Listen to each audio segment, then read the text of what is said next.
Nudin agar mempercepat pertanyaan. Terima kasih. Oke, pimpinan, kita langsung. Terima kasih.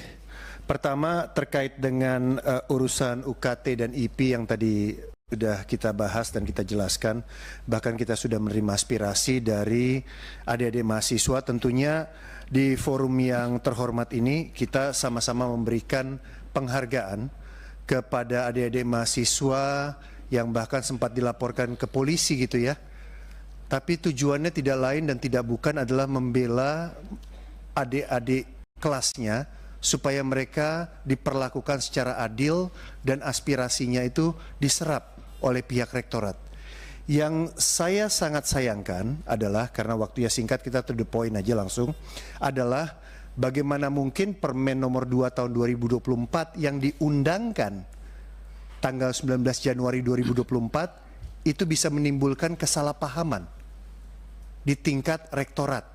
Ini kan kalau rektorat ini kan rata-rata S3 semua ya, gitu ya. Bagaimana mungkin itu terjadi? Sehingga banyak sekali PTN-PTN yang tidak paham. Apakah memang tidak ada sosialisasinya kepada mereka? Apakah tidak ada diskusinya dengan pihak rektoratnya? Sehingga menimbulkan kekisruhan seperti yang terjadi sekarang ini. Ya, ini yang menurut saya harus dievaluasi segera. Kalau memang nanti dalam konteks Mas Menteri dan jajaran akan memberikan jawaban terkait dengan keputusan desakan dari desakan dari Komisi 10 agar permen ini dicabut dan direvisi. Tapi tentunya saya juga ingin tahu kok bisa sampai rektorat ini tidak bisa mengimplementasikannya sehingga menimbulkan kekisruhan. Di mana yang salah? Ya, di mana yang salah? Nah, tentunya kita ingin agar pihak rektorat juga terutama rektor dan jajarannya di dalam terutama yang PTNBH ya, mereka punya kemampuan karena mereka sudah berbadan hukum gitu ya. Mereka tidak membebankan seluruh pemasukan dari universitasnya itu hanya dari UKT, BKT ataupun IP. Ini kita bicara tentang seorang rektor menjadi CEO dari universitas. Dan mereka, kalau di bahasanya di swasta itu ada istilah new revenue stream. Ya, harus ada new revenue stream yang menjadi KPI mereka ketika mereka sudah mengemban berbadan hukum. Kalau cara-caranya masih jadul, menurut saya pihak rektoratnya juga harus dievaluasi. Nah, untuk itu terkait dengan kita bicara tentang UKT dan IP, saya harus menggarisbawahi kepada Pak Dirjen yang baru ini juga ya.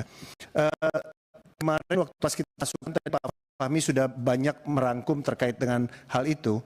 Ini disampaikan kepada kami oleh adik-adik mahasiswa bahwa contoh kasus ya, calon mahasiswa baru dengan gaji orang tua 2 juta itu dikenakan UKT 8 yang angkanya 8,7.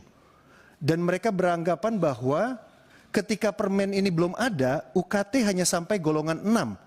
Tapi setelah adanya Permendikbud, UKT dibuka dengan golongan 12. Artinya ini kan penerjemahan dari pihak rektorat terhadap kebijakan yang baru. Inilah kualitasnya maksud saya.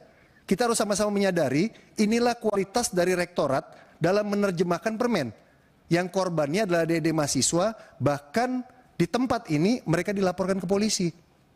Meskipun kemudian dicabut lagi, inilah yang harus kita sadari sama-sama.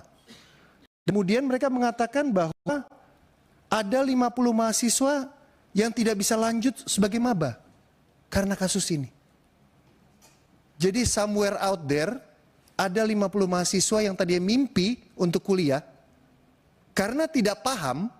Ini saya nggak tahu nih mereka S berapa, ini bahasanya pakai bahasa apa gitu. Saya baca permennya saya aja paham gitu loh. Ya, ini kejadian seperti ini. Ini baru satu loh universitas. Tadi udah banyak dibaca sama teman-teman. Artinya apa yang mau saya sampaikan? Ya, ini nasib orang. Ini nasib keluarga. Ya, saya belajar banyak menjadi politisi di Dapil selama 5 tahun. Ya, ternyata kita juga banyak berkomunikasi dengan warga masyarakat, terutama mereka yang kalau tadi Pak Fahmi mengklasifikasikan 3, saya lebih sering ketemu yang nomor 3 yang tidak mampu itu. Ya, ini betul-betul kalau mereka menyampaikan saya, Mas Menteri, mereka selalu mengatakan saya mau kuliah untuk meningkatkan harkat dan martabat orang tua saya, dan keluarga saya. Setiap kali saya menginterview anak-anak KIPK itu mau nangis saya. Ya, itu betul-betul bukan untuk meningkatkan harkat dan martabat keluarga orang tua mereka. Jadi kita bisa bayangkan anak-anak ini, ya, ini anak-anak ini mungkin nggak ada di sini ya, nggak dengan kita-kita. Kalau kita kan semuanya bukan KIPK mungkin ya. Tapi maksudnya mereka betul-betul menaruh harapan yang sangat besar, ya, dari pihak kampus dan dari kita. Untuk itu juga saya minta ya kepada kementerian dan jajarannya agar iuran pengembangan institusi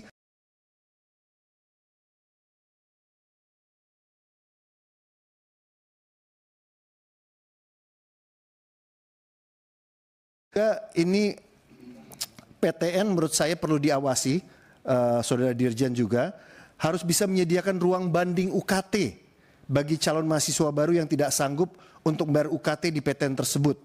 Setiap pengajuan banding atau sanggahan terhadap UKT ini harus ditindaklanjuti secara transparan dalam waktu 1 minggu agar hasil banding bisa segera diketahui. Ini masukan dari bawah ini, ya, bukan pinter-pinternya saya, ya. Kalau kita menyerap aspirasi sebelum acara ini saya banyak menyerap aspirasi, ini masukan dari bawah, ya. Terhadap hasil banding UKT ini, PTN harus memberikan keringanan cicilan pembayaran terhadap UKT dan potongan UKT dengan persentase tertentu agar orang tua mahasiswa baru bisa tetap melakukan pembayaran dengan lancar. Ini aspirasi dari bawah terkait dengan UKT dan IP. Pimpinan saya minta waktu sedikit lagi terkait dengan KIPK, ya. Saya tentunya mengapresiasi kerjasama Mas Menteri dan jajaran dengan kami selama 5 tahun terakhir terkait dengan penerapan aspirasi KIPK dan memperjuangkan beasiswa agar anak-anak bisa berkuliah secara gratis dan mendapat uang kehidupan setiap semesternya, dan ini berjalan sangat baik, sangat lancar. Bahkan di masa pandemi COVID-19 itu luar biasa. Ya, kerja-kerja kita itu sangat dirasakan, kalau saya menyebutnya di Jakarta. Ya, di pusat epicentrum pendidikan itu sangat dirasakan kerja dari kementerian dan kerja dari komisi. Namun demikian saya ingin menambahkan terkait dengan kesalahpahaman yang disampaikan oleh oknum dari staf pimpinan Mas Menteri waktu itu. Saya sebenarnya mengharapkan dari pihak kementerian menjelaskan kepada yang bersangkutan, gitu ya, menjelaskan kepada yang bersangkutan dan menjelaskan dasar hukumnya apa. Ada aspirasi, itu ada undang-undangnya. Ya, di dalam anggota DPR menjalankan aspirasinya, menyerap aspirasi, menyalurkan aspirasi, itu semua ada dasar hukumnya, bukan suka-sukanya dan lain sebagainya. Mohon yang begini-begini menurut saya harus cepat dihandle, karena pemerintah ini kan satu tarikan nafas ya. Kita aja yang ada di sini punya 9 ketua umum, kompak-kompak semuanya, apalagi cuma punya 1 pimpinan presiden gitu kan ya. Harusnya cepat dihandle sehingga tidak menimbulkan chaotic. Informasi bahwa yang dapat KIPK mereka yang anak pejabat lah, yang dapat KIPK ini segala macam dan lain sebagainya. Tapi kenyataan itu terkait dengan hedonisme dari oknum-oknum penerima KIPK yang menggunakan barang-barang fancy, menurut saya ini harus ada pengawasan ketat dari pihak kementerian. Harus ada monitoring dan evaluasi. Yang kita tahu kan di setiap universitas itu kan ada operator dari beasiswa KIPK yang harus mengawasi anak-anak KIPK ini. FYI, Mas Menteri, kalau di dapil saya ini saya kontrol nilai mereka. Jadi sejak tahun pertama sampai sekarang saya betul-betul man-to-man marking agar mereka rata-rata IPK-nya 3,5. Gitu ya. Kalau IPK-nya di bawah itu saya nggak bisa kontrol dia pakai baju apa, tapi saya kontrol IPK-nya. Saya biasanya langsung telepon dekannya atau dosennya nanya, kenapa anaknya kok jeblok? Jangan-jangan dia aktif dalam eskul dan lain sebagainya, terus lupa belajar dan lain sebagainya. Ini kita melakukan pengawasan juga di dapil kita masing-masing. Dan yang terakhir, ini aspirasi juga dari bawah, terkait dengan uang kehidupan nih Mas Menteri. Pencairan dana KIPK ini perlu ada ketepatan waktu pencairannya, karena ini kan karena kerap kali ini terlambat. Awal semester itu kan Agustus dan Februari, tapi pencairannya seringkali di bulan Maret dan September. Sehingga menimbulkan keterlambatan pengiriman berkas-berkas persyaratan dari pihak kampus ke kementerian. Nah ini saya titip kepada Saudara Dirjen dan juga tentunya Mas Menteri aspirasi yang disampaikan dari masyarakat yang ada di dapil kami. Sekali lagi terima kasih pimpinan. Wassalamualaikum warahmatullahi wabarakatuh. Merdeka. Terima kasih Pak Putra. Memang terkait